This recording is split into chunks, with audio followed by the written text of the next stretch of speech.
What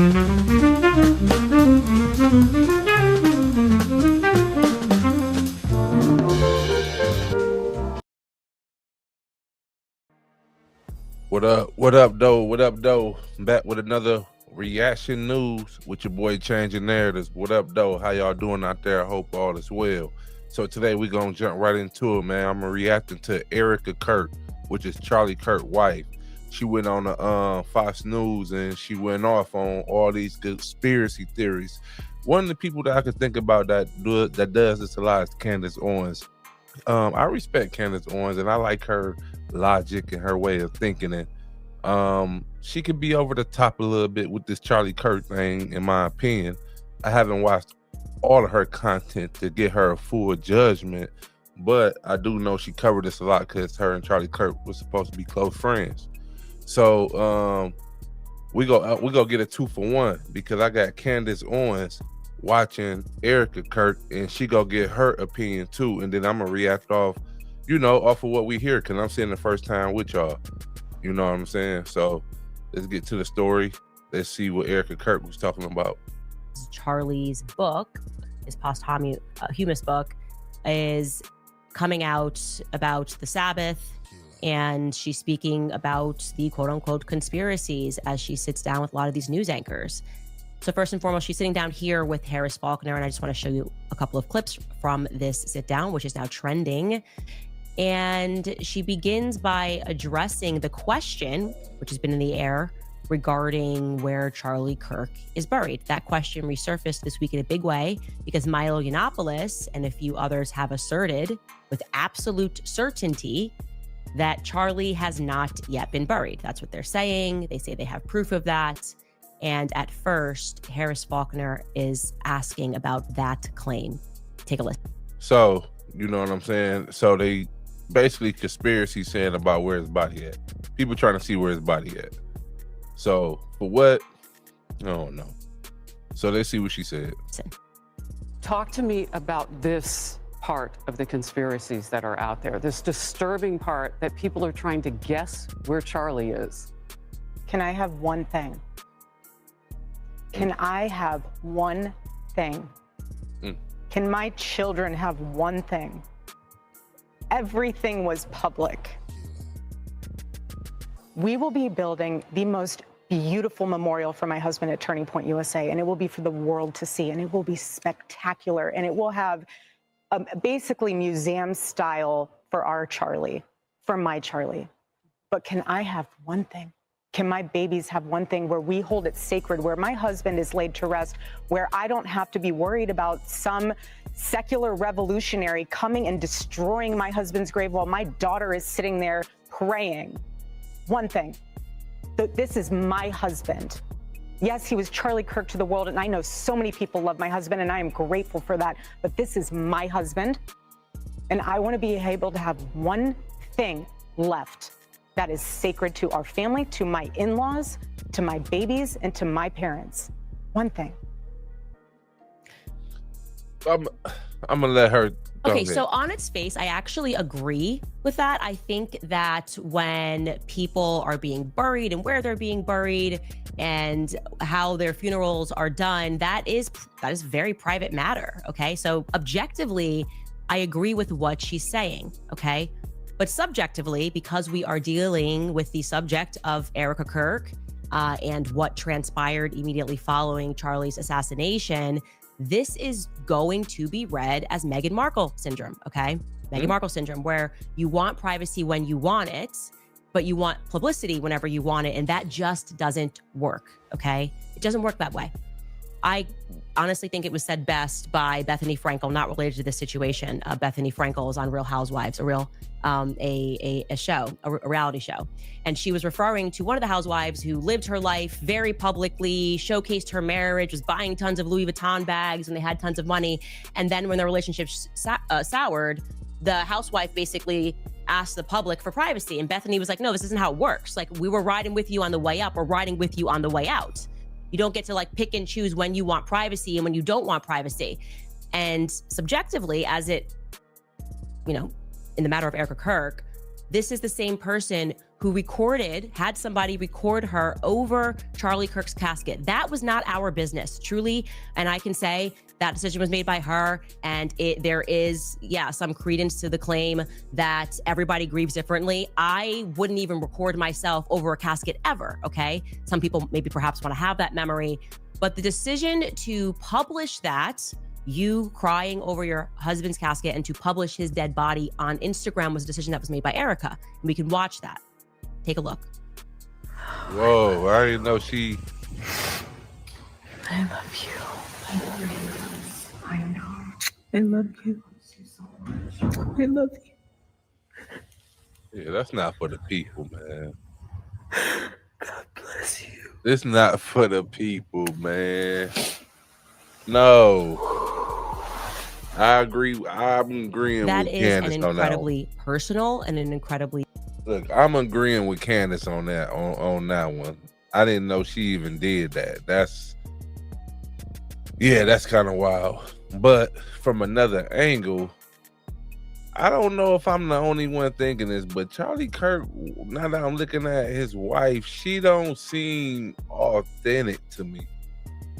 Like the way she was just talking to the lady and the way how she recorded that, it's almost like, I don't know, it just don't seem genuine to me. I would hope it's genuine because that's her husband. But I'm just suspecting a little more like vulnerability, emotional type. Like she don't give me that vibe. Like she don't give me that vibe. And I know y'all might say I'm wrong, but she just don't give me that vibe. Intimate moment that you invited the public into. Okay, there was no reason to do that outside of wanting to share something that was very private with the public. And now you fast forward 3 months removed, and it's why does the public want to know where he's buried? It doesn't work like that. You have to make a decision. I want this always to be private, or I want this always to be public. That's my personal feedback there. Later on in the right, it's supposed to be private. Like, what would make somebody want to be out on the news and everything like this after you lost? Like, I wouldn't want to be bothered with nobody. You wouldn't even see me. She be on stage, the vice president, everything. Like, you wouldn't even see me. I lost my man. If something happened. What? The last place I'd be doing is interviews. This same interview, she launches into a strong defense of Turning Point USA employees who have, just as a matter of fact, told many lies, many inconsistencies. These are verifiable. So they are currently lying to the public, or they have lied to the public, but she is going to deliver quite an impassioned defense regarding these particular individuals and the organization as a whole. And I want you to hear her passion. Take a listen. What are they taking from you right now? Nothing. But I will tell you what they are doing. See, look like she active. It reminds me so much of chapter 6 in the book of Nehemiah. Look. He is building a wall, and the townspeople are at the base of that hill saying, Nehemiah, calling him all these names, saying all these things, come on down. Every single time he had the same message 4 times in a row. I cannot come down. I am busy building. That is how I feel. I do not have time to address the noise. My silence does not mean that I am complacent. My silence does not mean that somehow Turning Point USA and all of the handpicked staff that loved my husband and my husband loved them is somehow in on it. We are busy building. And you know what I thought? I thought these people are human. We are all grieving in our own way. And they are trying to find the answer to something that happened that was so evil. They are trying so hard. And I get that. We're doing the same. Anytime we hear a lead or anytime we hear anything, we send it to the authorities. Please dig into this. No rock will be unturned. I want justice for my husband, for myself, for my family, more than anyone else out there. So for me, you want to keep telling me to come down while we're building? I don't have time for that. But here's my breaking point on that. Come after me, call me names, I don't care. Call me what you want. Go down that rabbit hole, whatever. But when you go after my family, my Turning Point USA family, my Charlie Kirk Show family, when you go after the people that I love, and you're making hundreds and thousands of dollars every single episode going after the people that I love because somehow they're in on this. No. I'm sorry, but that whole thing right there is frustrating. And I'm going to explain to you why I just do not accept any of that. First and foremost, the idea that she does not have time. Okay, she definitely has time, okay? She's done Hannity, she's done The Five, she's done Fox and Friends, she's done Outnumbered, she's done Megyn Kelly Live, she sat down with the New York Times, she made... I wonder who she was talking to. That dog up there always bark. But I wonder, was she throwing shade at Candace too? Like, I wonder who she was talking about on that one. Time, by the way, in case you don't remember... She's probably talking about all content creators.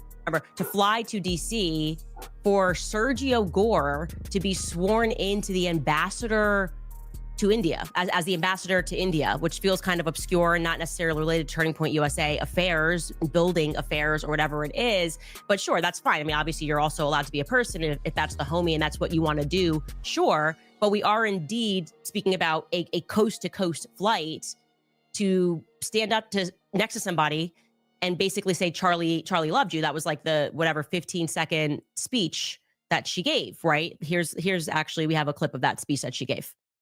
Well, he was also very good friends with a guy named Charlie. We just knew him as Charlie. And his wife, who we love so much, is here with us. And maybe, you know how close they were together. Maybe, Erika, you could say a couple of words, please. Honored to, sir.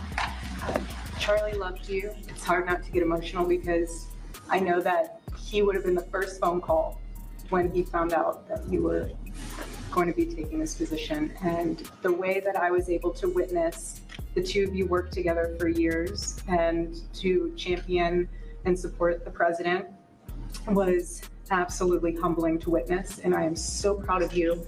And Charlie is going to be with you every single day in spirit. And I will be praying for you every day because I know that this is just the beginning of an incredible opportunity for you. And sir, thank you for allowing Sergio to have this beautiful moment. How's it an opportunity? That's just an ambassador to India swearing in ceremony. Again, if that's your friend and you want to be there, that makes sense. She's also a person, and she can decide what she wants to do there. But the point that I am making is that's a coastal flight that she made to be there to watch a paper get signed. She has also made time for an upcoming CBS News town hall sit down with Barry Weiss, which was filmed today. So Erika Kirk has time.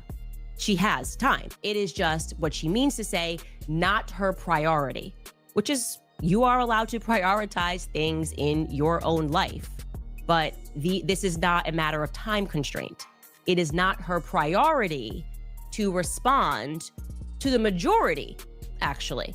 The majority of people think of this as BS. The majority of people think Turning Point is acting suspicious. And she does not feel that it is what she wants to do as a matter of priority, responding. Okay, that's fine. Now, to that point that people are making hundreds and thousands of dollars, I just don't get how there's not someone on this very large PR team, as we're seeing these PR campaigns go out, that doesn't go, hey, maybe we should strike that. They made $40 million like 2 nights ago at Mar-a-Lago. Maybe that feels kind of a little bit like let them cake-ish. Oh, and we've made more than, separately from Mar-a-Lago, Turning Point USA, since Charlie was killed, just so you guys know, this is a fact, has made more than $100 million. That is separate from the $40 million they made at Mar-a-Lago the other night. So since Charlie has died, that organization has taken in $140 million. But gosh darn you, that's people crazy, that are making hundreds of dollars every day on YouTube talking about Charlie Kirk's assassination and the BS narrative that is being fed and the very obvious psychological operation that is being employed to make you accept the BS that they are trying to sell to us. Gosh darn you. Did you make $1,000 today? Speaking about Charlie Kirk, well, you should be ashamed of yourself, says Turning Point USA, who in large part made that money because of those very people who gave to the organization I'm gonna try to skip emotional response that is absent of any logic.